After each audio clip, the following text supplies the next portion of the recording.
Hello నమస్తే. నేను journalist Srinivas. ఈరోజు న్యూస్ అనాలిసిస్లో ముందుగా సాక్షి పేపర్లో వచ్చిన వార్తలను చూద్దాం.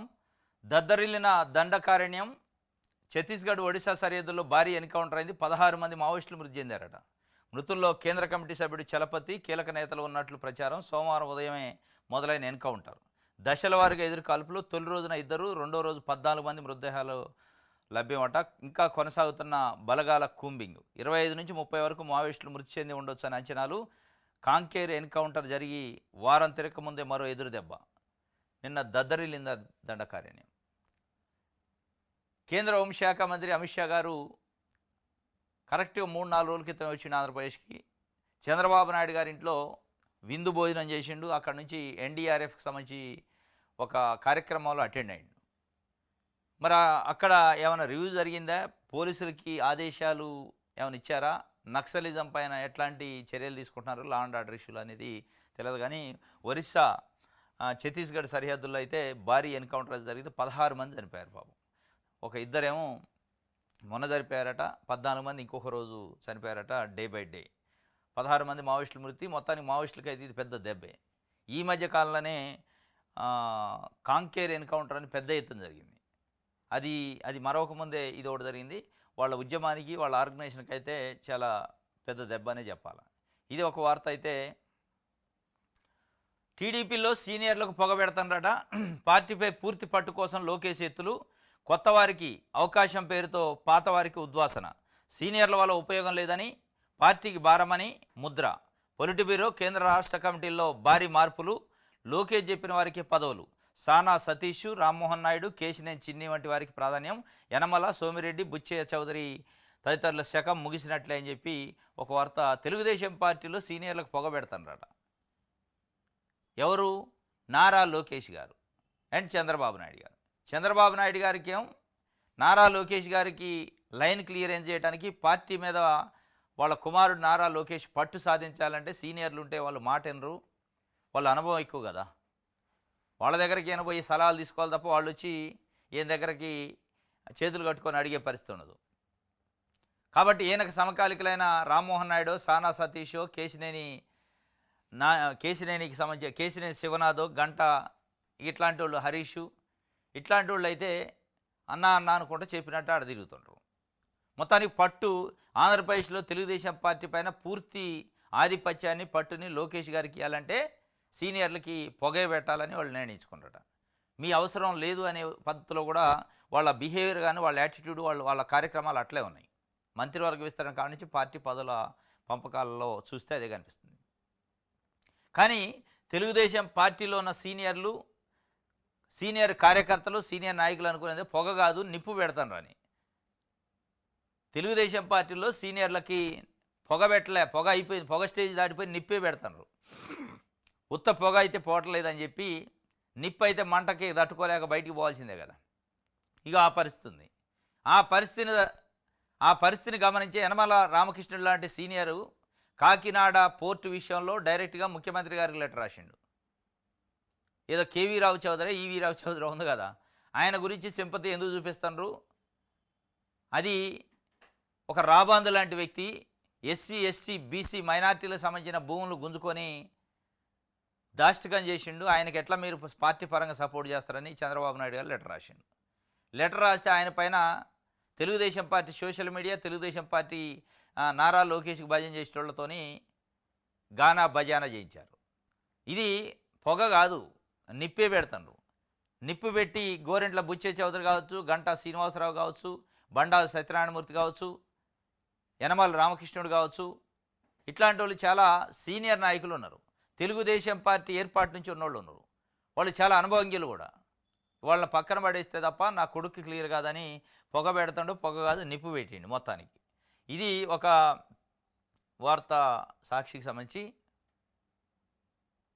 రైట్.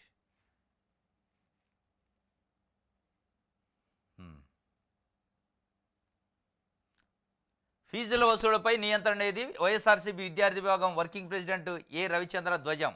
కూటంపాలలో అడ్డగోలుగా ఫీజులు దోపిడీ ఆపకపోతే వైఎస్ఆర్సీపీ తరఫున ఉద్యమిస్తామని చెప్తుండు.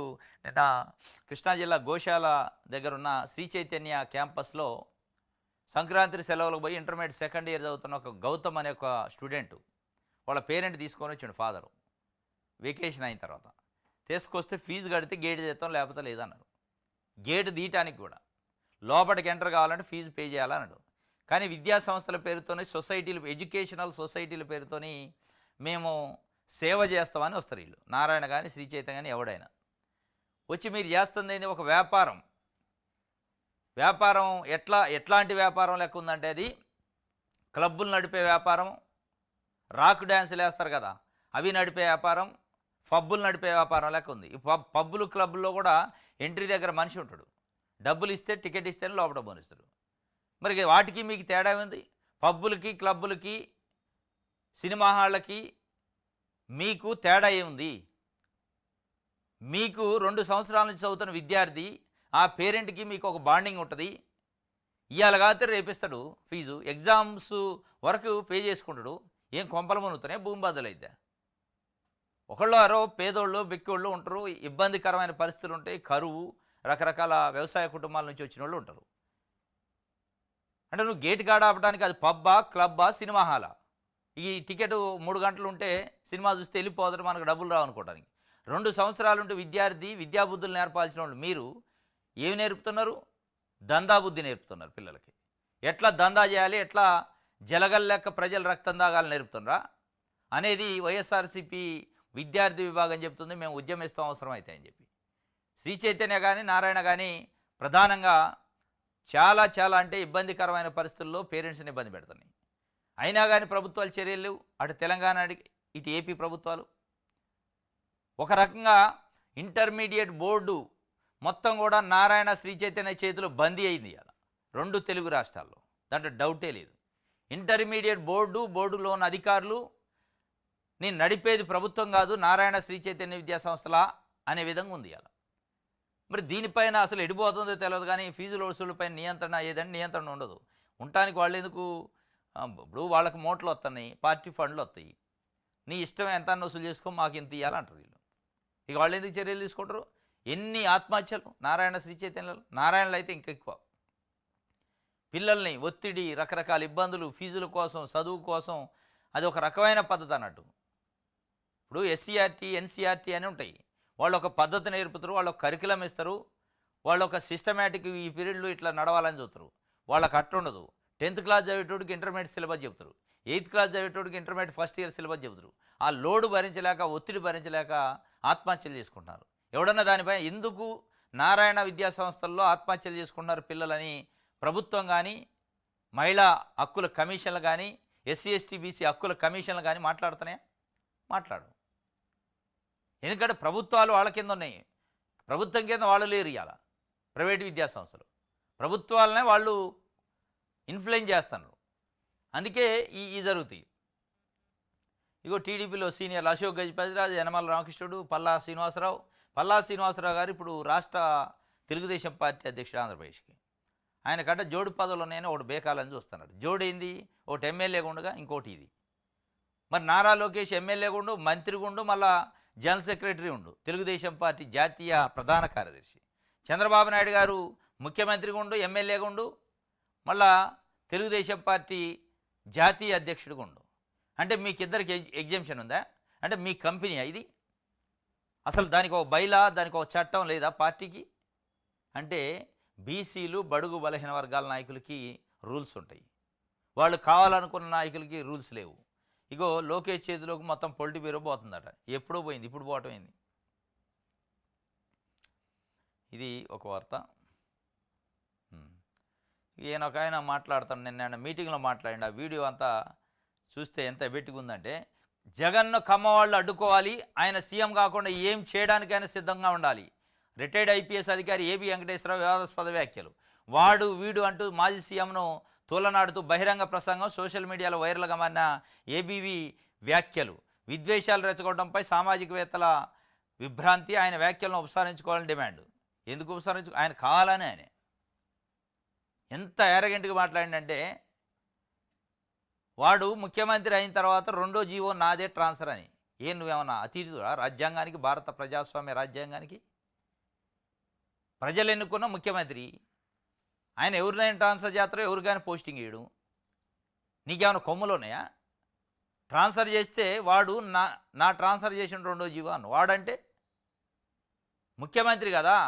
మీకు అత్యంత విలువలు గౌరవప్రదమైన భాష మీకు తెలిసినంత ఎవరికి తెలియదని చెప్తా ఉంటారు కదా బయట. ఆంధ్రజ్యోతి రాధాకృష్ణ గారు అయితే భాష మీద కంట్రోల్ ఉండాలి, విలువలు ఉండాలి, మాట్లాడేదంట సంయమనం కోల్పోవద్దు అంటాడు. ఈనాడులో కూడా రాస్తారు. చంద్రబాబు నాయుడు కూడా అదే చెప్తాడు. వీళ్ళ ముగ్గురికి శిష్యుడే ఆయన. మరి మీ భాష ఏంది? వాడని మాట్లాడితే అదే వేరే ముఖ్యమంత్రిని మాట్లాడితే ఇదే ఆంధ్రజ్యోతి ఈనాడు ఏం రాస్తాయి? ఈయన ఎట్లా ఐపీఎస్ అయిండు అని రాస్తారు. కనీస విలువలు ఉండాలి కదా, వృత్తి ధర్మం ఉండాలి కదా అంటారు. ఆయన ఒక ముఖ్యమంత్రి కదా అంటారు. ఆ పోస్ట్ కన్నా విలువ ఇవ్వాలి కదా అంటారు. దానికి కూడా విలువ ఇవ్వకుండా వాడు నా ట్రాన్స్ఫరే రెండో జీవో చేసిన ముఖ్యమంత్రి అయ్యి నైటే అన్నాడు. ఇంకోటి ఏమన్నాడు? మనం అందరం కలిసి కమ్మోళ్ళం అందరం కలిసి జగన్మోహన్ రెడ్డి రాకుండా ఏదైనా దేనికైనా సిద్ధం కావాలంటే దేనికైనా అంటే బరిసెలు పట్టుకొని రోడ్ల మీద తిరుగుతారా? ఏం సందేశం ఇస్తున్నారు మీరు? ఒక రిటైర్డ్ ఐపీఎస్ ఆఫీసరు, రిటైర్డ్ డీజీగా పనిచేసి ఒక రోజు 2 రోజులు రిటైర్డ్ అయ్యారు. చాలా కీలకమైన పోస్టులలో లా అండ్ ఆర్డర్లో ఉన్నారు మీరు. అట్లాంటి మీరు దేనికైనా సిద్ధం కావాలి మనం అంటే ఏం పిలిపించారు? మీ పిలుపును అందుకొని ఎవరైనా కింద తెలిసి తెలవని జనాలు ఏదైనా law and order situation create చేస్తే ఏం కావాలా రాష్ట్రం? అంటే ఏం చేస్తారు మీరు? అంటే చంద్రబాబు నాయుడు గారు మా కులపోడు కాబట్టి అధికారం ఉంది కాబట్టి ఏది మాట్లాడినా చెల్లిద్దని ఇలా మాట్లాడితే కుదరదు. నిజంగానే మీకు గట్స్ మీకు ఉంటే మీకు ఏ రోజు అన్యాయం జరిగిందో ఆ రోజు మాట్లాడాల్సి ఉండే. ఆ రోజు నోరు తెరవల, కోర్టులో పిటిషన్ అయితే వేసిండు. ఇలా ఏబి వెంకటేశ్వరరావు గారు లాంటోడు ఈ మాట మాట్లాడితే మరి రేపు ఏదైనా నామినేటెడ్ పదవిలోనో ఇంకోటో కూర్చోబెట్టే పరిస్థితి ఉంటే చంద్రబాబు నాయుడు గారు ఏ రకంగా సమర్థించుకుంటారు? ఇలా అసలు పోలీసు యంత్రాంగం ఆయన చేతులు నడుతుంది అంటున్నారు. ఇది తప్పు కాదా? వాడు ఈడు అంటాం అనేది. ఒక మాజీ ముఖ్యమంత్రిని పట్టుకొని ప్రజలు ఎన్నుకుంటేనే ఒక ముఖ్యమంత్రి అయ్యేది. ఇవాళ చంద్రబాబు నాయుడు గారు ఆయన రేపు మళ్ళీ ఇంకొక ముఖ్యమంత్రి వచ్చినా జగన్మోహన్ రెడ్డి వచ్చినా చేసిన వాళ్ళైనా చేయాల్సిన వాళ్ళైనా ప్రజలు ఎన్నుకుంటేనే ప్రజాస్వామ్యంలో ముఖ్యమంత్రి అవుతారు. కాబట్టి ఒక రకంగా ప్రజల్ని అవమానపరిచినట్టే. మీరు జగన్మోహన్ రెడ్డి గారిని వీడు వాడిని రాకుండా చేయడానికి ఏదైనా చేస్తాం అనేది జగన్మోహన్ రెడ్డిని ఒక్కడన్నట్టు కాదు. అది 5 కోట్ల మంది ప్రజల్ని అవమానించినట్టే. ఎట్లా మీరు జగన్మోహన్ రెడ్డి కోటేసి ముఖ్యమంత్రిని చేస్తారు వాడు అని మీరు సంబోధించినట్టే అర్థం చేసుకోవాలి. అసలు ఈ ఎపిసోడ్ అంతా చూస్తుంటే ఏబిఎన్ రాధాకృష్ణ గారు రాసే కొత్త పలుకులు కానీ వీళ్ళు చెబుతున్న పలుకులు చూస్తే అక్కడక్కడ మీటింగులలో ఈయన పాల్గొన్నదే ఖమ్మం మీటింగ్కి. జగన్మోహన్ రెడ్డి రాకుండా చేయాలి, జగన్మోహన్ రెడ్డి రాకుండా చేయాలి, సీసాలో బంధించాలి.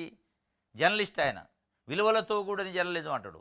కానీ జగన్మోహన్ రెడ్డి అనే వ్యక్తి మీద కక్ష కట్టి రెడ్డి కాబట్టి నేను కమ్మ కాబట్టి ఆయన సీసాలో బంధించాలి, మనం అంతా కలిసి కమ్మోళ్ళం అని ఆయన రాస్తాడు.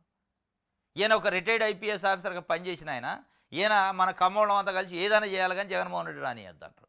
మొత్తానికి ఇలా మాటలు చూస్తుంటే ఏదో తేడా అనిపిస్తుంది. లోకేష్ గారు చంద్రబాబు నాయుడు గారు పెట్టుబడిదారుని బతిలాడతాను మళ్ళా రాడు జగన్మోహన్ రెడ్డి మాది షూరిటీ అని. వీళ్ళకి ఎక్కడనో అనుమానం కొడుతుంది.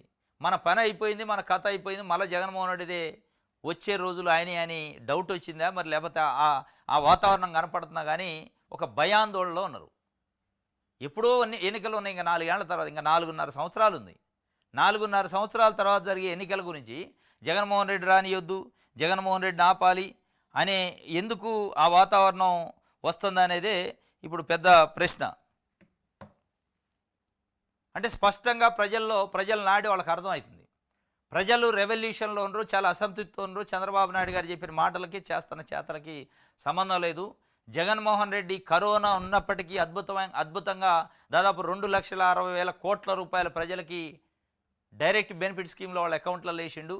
వాళ్ళు దానికి అలవాటు పడి ఉండరు, ఆ ఫలాలను వాళ్ళు అనుభవించారు. అది మనం చేయలేకపోతున్నాం కాబట్టి ఎట్టి పరిస్థితుల్లో జగన్మోహన్ రెడ్డికి రాచబాట వేసినట్టే.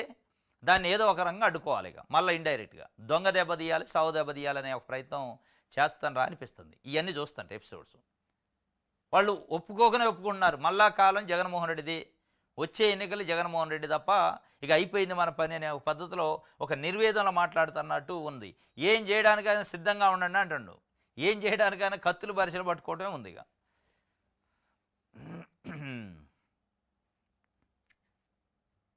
ఇది సాక్షికి సంబంధించి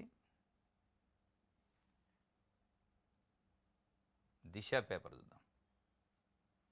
రంగం ఏదైనా మాదే విజయం, 100 దేశాల్లో తెలుగు ప్రజల సేవలున్నాయి, గ్లోబల్ ఎంటర్‌ప్రెన్యూర్‌లుగా ఎదిగే సత్తా ఉంది, speed of doing business AP విధానం.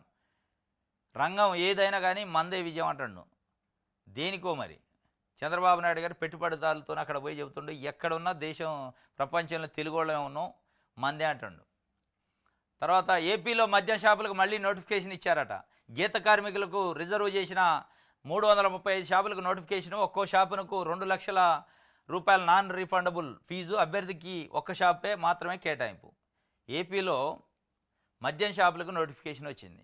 గమ్మత్తు ఎట్టుందో తెలుసా? 164 స్థానాలతో కూటమి ప్రభుత్వాన్ని ఎన్నుకున్నాం, నిరుద్యోగులకి 20 లక్షల ఉద్యోగాలు 5 సంవత్సరాలు ఇస్తానన్నారు.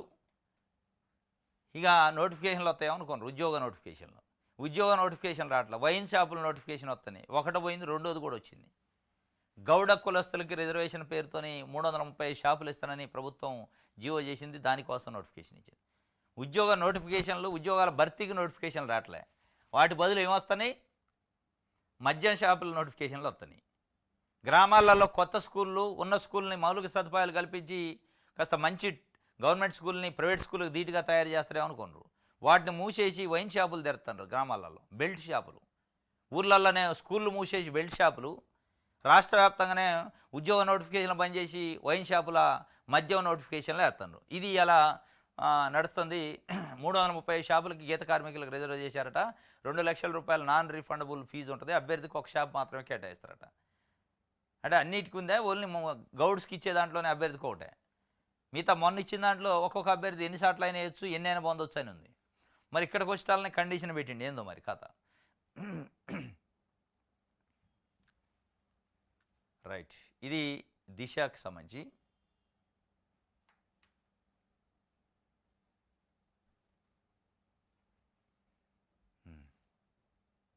జనసేనకు గాజు గ్లాసు గుర్తు కేటాయించింది కేంద్ర ఎన్నికల సంఘం.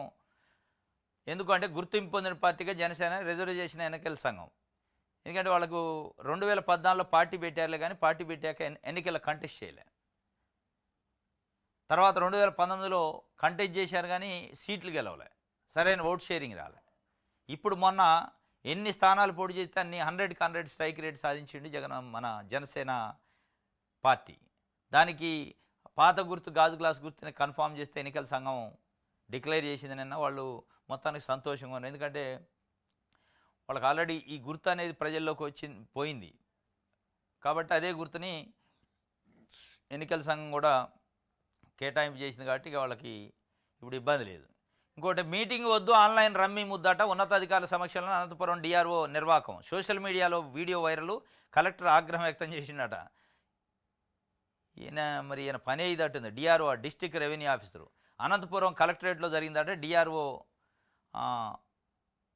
డిఆర్ఓ మాలోల వ్యవహరించిన తీరు సర్వత్ర విమర్శలకు దారితీసిందట. ఉన్నతాధికారుల సమక్షంలో జరిగిన ఓ కీలక సమావేశంలో ఆయన ఆన్లైన్లో రమ్మీ ఆడుతున్నాడు. ఇంటికి పోయి ఆడుకుంటే మీడియాకు దొరికిపోయాడు. ఈ వీడియో సోషల్ మీడియాలో వైరల్ అయింది. ఎస్సీ ఉపకులాల వర్గీకరణపై ఏకసభ్య కమిషన్ చైర్మన్ రాజీవ్ రంజన్ మిశ్రా సోమవారం అనంతపురంలో రెవెన్యూ భవన్లో ఆయా కులాల నుంచి వినతి పత్రాలు స్వీకరించారు. పెద్ద సంఖ్యలో తరలివచ్చిన వివిధ కుల సంఘాల నాయకులతో ఆ హాలు కిక్కిరిసిపోయింది. ఆ సమయంలో డిఆర్ఓ తన ఫోన్లో రమ్మీ పేకాట ఆడుతుండట. పేకాట ఆడటం తప్పు అని చెప్పాల్సిన అధికారి పేకాట ఆడతాం, అది ఆడాడుతాను, ఆయన ఇంట్లో ఆటలే. డ్యూటీలో ఉండి ఒక కీలకమైన ఎస్సీ వర్గీకరణకు సంబంధించి ఒక సమావేశం జరుగుతుంది. ఏకసభ్య కమిషన్ వచ్చి కూర్చుంది, అందరు కలెక్టర్లు, ఐఏఎస్ ఆఫీసర్లు అందరూ ఉండరు. ఆయన పేకాట ఆడుతున్నాడు. నువ్వు పేకాట ఆడాలంటే అంత షోకు ఉంటే సెలవు పెట్టి ఇంటికి పోయి ఆడుకోవాలి. అంటే ఎంత నిర్లక్ష్యం ఉంది ప్రజల సమస్యలపైన, ప్రభుత్వం ఇచ్చే పనిపైన అనేది దీన్ని బట్టి అర్థమవుతుంది. మరి ఆయన పైన కలెక్టర్ ఆగ్రహం వ్యక్తం చేసి ఆదేశాలు జారీ చేసిండట. ఎంక్వైరీ చేసేది ఉంది, అందులో కనపడుతుంటే యాక్షన్ తీసుకునే కాడికి ఇక మళ్ళీ విచారణ అని దాన్ని సాగనంపటం తప్ప సాగదీసి ఏమి ఉండదు ఆడ. ఆశల దావోసట ఆసక్తి చూపిన సముద్ర రవాణా దిగ్గజ సంస్థ మాక్స్. ఆ కంపెనీ సీఈఓ విన్సెంట్ క్లార్క్తో సీఎం చంద్రబాబు చర్చలు. ఎల్జీ కెమ్, సిస్కో, కార్బర్గ్ సీఈఓలతోనూ భేటీ. రాష్ట్రంలో అవకాశాలు పరిశీలించాలని సీఎం సూచన. పెట్టుబడుల కోసం సిస్కోకు ఆహ్వానం అనేదట. రెండో రోజు కూడా చంద్రబాబు అన్‌స్టాపబుల్ అట. అన్‌స్టాపబుల్ అని ఒక ప్రోగ్రామ్ చేసిండు వాళ్ళ ఇయ్యంకుడు బాలకృష్ణతోని అప్పట్లో. అక్కడ కూడా అన్‌స్టాపబుల్ అయిండట. విరామం లేకుండా తిరుగుతుండట. ఇది ఒక వార్త ఇచ్చింది. ఇంకోటి, నాకు చేతి నిండా పనుంది, రాజకీయంగా సెటిల్ అయ్యాను. నాకు కీలక బాధ్యతలున్నాయి, డిప్యూటీ సీఎం చేయాలని డిమాండ్పై మంత్రి లోకేష్ స్పందించిండు. ఇప్పుడు కాదు నిజంగానే మీరు స్పందించాల్సింది. ఆడ కర్రు కాల్చి వాత పెట్టాక స్పందిస్తున్నారు. రెడ్డెప్ప గారి శ్రీనివాసరెడ్డి అనే ఆయన మైదకూరులో మీ నాయన సమక్షంలో మాట్లాడిండు. లోకేష్ గారిని ఉప ముఖ్యమంత్రి చేయాలి, మాకు ఆ కోరిక ఉందని.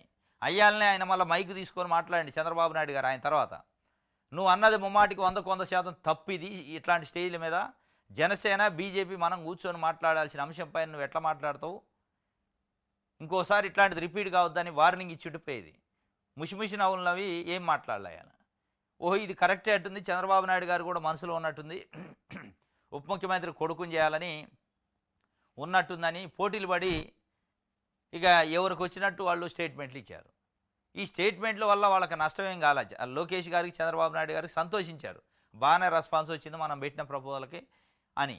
కానీ ఈ రెస్పాన్స్ కాస్త బెడిసి కొట్టింది. ఎట్లా కొట్టింది? ఈయన ఉప ముఖ్యమంత్రి కావాలని ఎంత ప్రచారం చేస్తున్నారో అదే రేంజ్లో జనసేన ముఖ్యమంత్రి కావాలి పవన్ కళ్యాణ్ గారని వాళ్ళు కూడా ప్రచారం మొదలుపెట్టారు.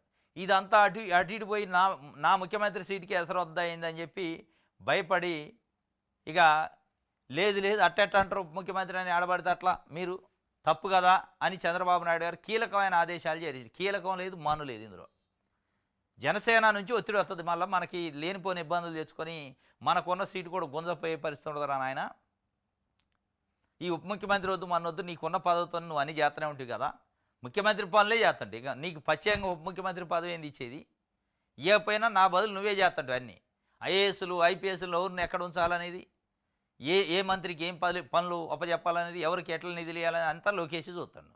ఇక కొత్తగా ఉప ముఖ్యమంత్రి ఇవ్వటం వల్ల వచ్చేది ఏంది అనేది అంటే ఒక స్కెచ్ అయితే వేశారు. ఉప ముఖ్యమంత్రి పవన్ కళ్యాణ్ గారు ఉంటే ఆయనకు ఎక్కువ ప్రాధాన్యత ఉంటుంది, ఇంకొక ఉప ముఖ్యమంత్రిని పెడితే ఆయన ప్రాధాన్యత తగ్గిద్ది, ఆయన ఒక సెకండరీ మంత్రిగా అయిపోతాడు అని ఒక దెబ్బకే రెండు పిట్టలు అన్నట్టు చేయాలనుకున్నారు. ఆయన ప్రాధాన్యత తగ్గియొచ్చు, లోకేష్ గారికి ప్రమోషన్ ఇచ్చినట్టు అయితే అనుకొని రెడ్డెప్ప గారు శ్రీనివాసులు రెడ్డి అన్నప్పుడు మైదకూరులో సంతోషపడి రైట్ బాగానే ఉందని, అంటే బయటికి అనలేదు కానీ బాగానే ఉందని మనసులో అనుకున్నట్టు ఏం మాట్లాడలే. ఇక దాన్ని చూసి రోజుకొకరు మాట్లాడారు. రోజుకొకరు మాట్లాడటంతో పాటు తెలుగుదేశం పార్టీ సోషల్ మీడియాలో కూడా వచ్చింది, దంచి కొట్టారు. సోషల్ మీడియా తెలుగుదేశం పార్టీలో వచ్చిందంటే లోకేష్ గారు అనుమతితోనే అవుతుంది, లేదంటే రాదు. ఇవాళ ఆయన అంటాడు నాకు చాలా కీలకమైన బాధ్యతలు ఉన్నాయి, చేతి నిండా పని ఉంది, నాకెందుకు ఉప ముఖ్యమంత్రి అంటాడు. మరి నీకెందుకు అనుకున్నాడు? ఆయన అన్న రోజు ఎక్స్లోనే ట్విట్టర్లోనే పెడితే అయిపోయేదిగా. ఇది తప్పు, ఎవరు మాట్లాడొద్దని. 4 రోజుల తర్వాత ఎందుకు పెట్టినవు అంటే పవన్ కళ్యాణ్ గారు స్పందించట్లే, ఆయన కింద ఉన్న క్యాడర్ స్పందిస్తుంది. లోకేష్ గారిని ఉప ముఖ్యమంత్రి చేయాలి, at the same time Pavan Kalyan గారిని ముఖ్యమంత్రి చేయాలంటున్నారు. అడ్డకత్తెరలో పడ్డ పోక చెక్కాయిండు చంద్రబాబు నాయుడు గారు, లోకేష్ గారు. ఇక అనివార్యమైన పరిస్థితుల్లో జూరిచ్చిపోయిన వాళ్ళకి సుఖం లేకుండా అయింది పాపం, టెన్షను. ఇది ఎట్టి పోద్రనాయనని డైరెక్ట్గా స్ట్రాంగ్ కౌంటర్ ఇచ్చారు. ఈ ఎట్టి పరిస్థితుల్లో దాని గురించి మాట్లాడొద్దని. నేను బిజీగా ఉన్నా నాకు ఎందుకు అంటాడు, బిజీగా ఉంటే వదిలేస్తావు పదవత్తంటే ఉట్టితే ఇదంతా ఆడపదు అనువు కానీ అనువైంది, ఇదంతా ఎటు పోతుంది ఎందుకు నాకని వదిలేసిండు. రైట్, నెక్స్ట్ ఆంధ్రజ్యోతి చూద్దాం. ఏపీకి రండి, దిగ్గజ సంస్థలకు చంద్రబాబు ఆహ్వానం, పెట్టుబడుల లక్ష్యంగా దావోస్లో వరుస భేటీలు. ఇది ఏపీకి రండి రండి రండి అంటున్నారు. ఆడికి పోయి కొడుకు తండ్రి రండి రండి రండి అని లక్ష్మీ మిట్టల్ని కూడా పిలిచిండట. ఈ పెట్టుబడులు ఏది విశాఖ స్టీల్ ఫ్యాక్టరీకి 11,400 కోట్ల రూపాయలు నేను భుజాలు కాయలు కాసేదాకా మోసుకొని తీసుకొచ్చిన చంద్రబాబు నాయుడు గారు చెప్తుండగా, ఇగో దీనికోసమే, ఈ మిట్టల సంస్థ కోసమే, ఈ మిట్టలతోనే అక్కడ పోయి సమావేశమైండు. నీకు అంతా క్లియర్ చేస్తున్నా, విశాఖ స్టీల్ ఫ్యాక్టరీ కాక నువ్వు ఒకటి పెట్టుకోవచ్చు, అది కూడా కొనుక్కోవచ్చు, అవసరమైతే నీకు అక్కడ అప్పులు గిప్పులు లేకుండా నేను కేంద్రం నుంచి డబ్బులు తెప్పించి అక్కడ క్లియర్ చేసి పెడతాను, నువ్వు రెడీగా ఉండు కొనుక్కోవడానికి అని చెప్తుండు. ఇదనమాట. ఆడ 3 సంవత్సరాల నుంచి చేస్తున్న కార్మికుల కోసం తేలా డబ్బులు. నిజంగానే 3 సంవత్సరాల నుంచి ఆడ ధర్నాలు నిరసనలు చేస్తున్న కార్మికుల కోసం చేస్తే 11,400 రూపాయల్లో ఒక్క పైసా కూడా ముడి ఇనుమును కొనడానికి లేదట. ఆడున్న అప్పుల్ని తీర్చడానికే పెట్టారట. ముడి ఇనుమును కొంటే దాని మీద వ్యాపారం చేసుకుంటే సంస్థ బాగుపడింది. ఆ అవకాశం లేకుండా చేశారంటే దాని అర్థం భవిష్యత్తులో ప్రైవేట్ వాళ్ళకి అప్పచెప్పడానికి దారులు కరెక్ట్‌గా ఏస్తన్నారు. ఇది పెట్టుబడులకు రాష్ట్రం సానుకూలం అంటుండు. ఈ దావోస్ కథ ఎట్టుంటదంటే చంద్రబాబు నాయుడు గారు ముఖ్యమంత్రి అయినప్పటి నుంచి పోతూనే ఉండు. ఈ పోవటం వల్ల ఎక్కడన్నా తెలుగు రాష్ట్రాల్లో ఒక పేదోడు బాగుపడ్డా అంటే ఎవడు బాగుపడలే. ఈ దావోస్ కథ ఎట్లా ఎట్లా ఉంటదంటే మ్యారేజ్ బ్యూరో లెక్క ఉంటది. మ్యారేజ్ బ్యూరో అని ఒక ఆఫీస్ పెట్టుకుంటారు. ఆడికి పెళ్లి కూతురు కావాల్సినోళ్ళు, పెళ్లి కొడుకు కావాల్సినోళ్ళు ఎళ్తా ఉంటారు. వాళ్ళ కాడ ఒక లిస్ట్ ఉంటది. ఆ లిస్ట్ అంతా ఈళ్ళ ముందు ఏత్తరు. ఇగో ఈ అబ్బాయి ఈ క్వాలిఫికేషన్ ఉంది, ఈ చదువు ఉంది, ఈయనకి ఇంత ఆస్తి ఉంది, ఈ జాబ్ ఉంది. ఇక ఆయనకి ఇంత హైట్ అమ్మాయి, ఇంత హైటు ఉన్న అబ్బాయి ఇట్లా కావాలని చెప్తా ఉంటారు. ఈళ్ళు ఒక 10 ప్రొఫైల్ వాళ్ళే ఆ పెళ్లి కూతుర్లు ఒక 10, పెళ్లి కొడుకులు ఒక 10 పట్టుకొని పోతా ఉంటారు. ఈళ్ళకి ఇది కావాల్సినోళ్ళు ఇది, అది కావాల్సినోళ్ళు అది. ఇక ఆలోచించుకొని చెప్తారు. ఆ ఒప్పందాలు జరుగుతాయి. ఫోన్ నంబర్లు మార్చుకుంటారు, అన్నీ మారుతారు. ఇక అదే కథ. ఆడ ఏం పెట్టుబడులు రావు. ఒప్పందాలు మార్చుకుంటారు. మా దగ్గర భూములున్నాయి, మా దగ్గర నీళ్లున్నాయి, మేము అన్నీ ఉచితంగా ఇస్తాం, రాండి పెట్టుబడి పెట్టండి అంటే, సరే మేము ఆలోచిస్తాం, మీ నంబర్లు గింబర్లు ఇవ్వండి, మీ గవర్నమెంట్‌కి సంబంధించిన ఏమైనా కాగితం ఉంటే ఇయ్యండి చూద్దాం అంటాడు.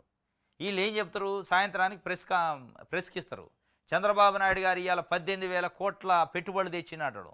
ఆడ పెట్టుబడులు రావు, ఈడకి వచ్చేవి కావు అయ్యి. జస్ట్ వాళ్ళతోని మాట్లాడతారు.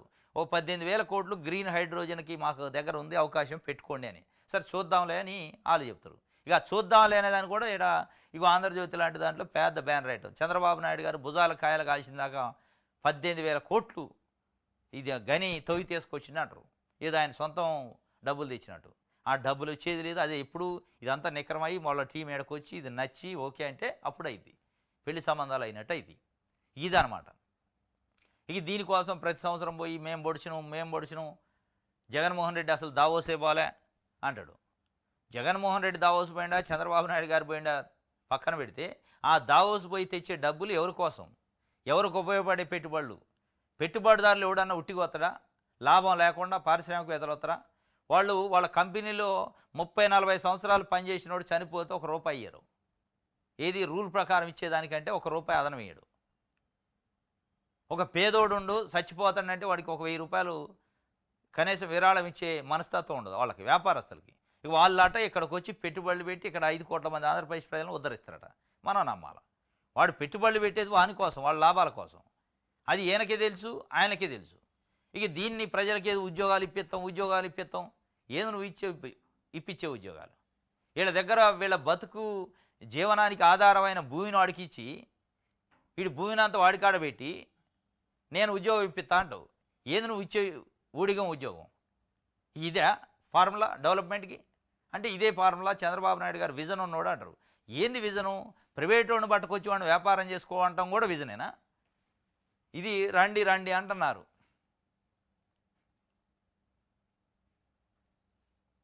చెరిసాగం కుదరదు, 66:34 నిష్పత్తిలోనే కృష్ణా జలాలు పంచుకోవాలని బోర్డు భేటీలో ఆంధ్ర స్పష్టీకరణ చేసింది.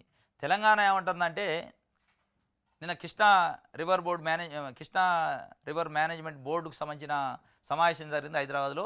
అటు ఆంధ్రప్రదేశ్, ఇటు తెలంగాణకు సంబంధించిన ఈఎన్సీలు అధికారులు పాల్గొన్నారు. సుప్రీంకోర్టులో ఆల్రెడీ తీర్పు ఇంకా రాలేదు. కోర్టులో కేసు ఉంది కాబట్టి దానిపైన నీటి పంపకాలపైన చర్చ వద్దని ఏపీ అంటది. లేదు చర్చ పెట్టాలంటారు. పెట్టాలంటే తెలంగాణ ఏమంటుందంటే 71% మాకు వస్తాయి, 29% ఆంధ్రప్రదేశ్కి పోతాయి అంటది. ఎందుకు 71% అంటే, కృష్ణా నది పరివాహక ప్రాంతంలో 71% ప్రాంతం మా దగ్గర ఉంది, 21% ప్రాంతం ఆంధ్రప్రదేశ్లో ఉంది కాబట్టి మాకు 71 వస్తాయి, మీకు 29 వస్తాయి, కానీ మేము 50-50కి ఒప్పుకుంటాం అంటారు. అంటే సరిసగం. ఆంధ్రప్రదేశ్ ఏమంటుంది, లేదు 66 మాకు, 34% మీకు, అయితేనే మాట్లాడదాం అంటారు. ఇది మొత్తానికి పీట ముడిపడ్డది. సరిసగం అనే తెలంగాణ అంటది, లేదు మాకు 66% ఇచ్చి మీరు 34 తీసుకొని ఆంధ్రప్రదేశ్ అంటది. ఇది పీట ముడిపడ్డది. మరి ఇది ఏమైంది అనేది చూడాలి. ఇది మళ్ళీ వాళ్ళు ఏం చెప్తున్నారు, 66-34కి ప్రామాణికం ఏంటంటే 2015లో తెలంగాణ ఆంధ్రప్రదేశ్ ఒక తాత్కాలిక ఒప్పందం చేసుకున్నాయి ఈ 66-34 అని తెలంగాణ అంటది. ఇది తాత్కాలికమే, 1 ఇయర్కి మాత్రమే, ఇది పర్మనెంట్ కాదని వాళ్ళు అంటారు. ఇది మొత్తానికి పీట ముడిపడితే సరిసగం అయితే కుదరదని వీళ్ళు చెప్తున్నారు ఏపీ. రైట్. ఇది ఆంధ్రజ్యోతికి సంబంధించి.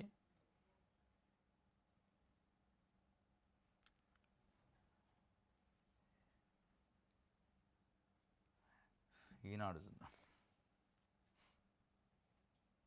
మా రాష్ట్రం పెట్టుబడులకు నేస్తాం. Green energy, green hydrogen global హబ్గా ఏపీని తీర్చిదిద్దాం. పునరుత్పాదక రంగంలోకి పెట్టుబడులకు రాష్ట్రం అనుకూలం. స్పీడ్ ఆఫ్ డూయింగ్ బిజినెస్ విధానాల అనుమతులు. దావోస్లో సిఐఈ సమావేశంలో సీఎం చంద్రబాబు. మా రాష్ట్రం పెట్టుబడులకు నేస్తాం, మీరు రండి, మేము ఎత్తం భూములు అంటాడు చంద్రబాబు నాయుడు గారు. పెట్టుబడిదారులకి నేస్తాం అంట, ప్రజలకు కాదు.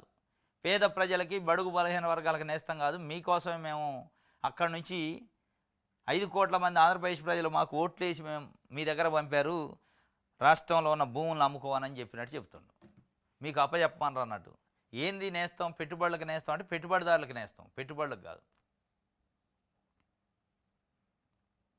రైట్, ఇది ఒక వార్త.